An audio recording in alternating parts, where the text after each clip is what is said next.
বেতন হচ্ছে যে 3,000 রিঙ্গিত 3500 রিঙ্গিত বেতন প্রতি মাসে। সো যে আমার 5 থেকে 6 জন লোক লাগবে ইমার্জেন্সি। সেটা হচ্ছে যে ক্লিনার বিষয় যাদের।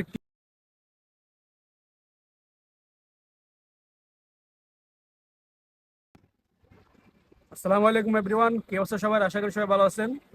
তো আজকে ভিডিওটা হচ্ছে যে আমার 5 থেকে 6 জন লোক লাগবে ইমার্জেন্সি। সেটা হচ্ছে যে ক্লিনার বিষয় যাদের ক্লিনার বিষয় আছে, তাদের ফাস্টফুডে ক্লিনার বিষয় অরিজিনালি যাদের আছে, তারা যদি কাজ করতে চান ক্লিনার বিষয়, তাহলে অবশ্যই কমেন্ট বক্সে কমেন্ট করবেন। খুব তাড়াতাড়ি, খুব দ্রুত লোক লাগবে। আপনার বেতন হচ্ছে যে 3,000 রিঙ্গিত 3500 রিঙ্গিত বেতন প্রতি মাসে। সো যারা তাড়াতাড়ি ক্লিনার বিষয়ে কাজ করতে চান, অবশ্যই কমেন্ট বক্সে তাড়াতাড়ি কমেন্ট করুন।